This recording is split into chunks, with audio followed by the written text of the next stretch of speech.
घोड़ों की टापों की आवाज गूंज रही थी। एक गरीब किसान लरजते कदमों से सुल्तान सलाउद्दीन अय्यूबी के दरबार में दाखिल हुआ। आंखों में आंसू, कपकपाती आवाज, ए सुल्तान, मेरे खेत पर आपके ही सिपाहियों ने कब्जा कर लिया है। दरबार में सन्नाटा छा गया।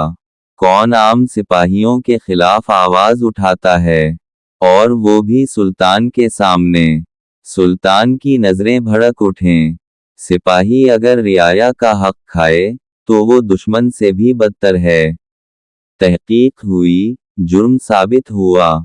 सुल्तान ने हुक्म दिया, जमीन फौरन वापस दो, और जालिम को ऐसी सजा दो कि फिर कोई कमजोर का हक ना छीन सके।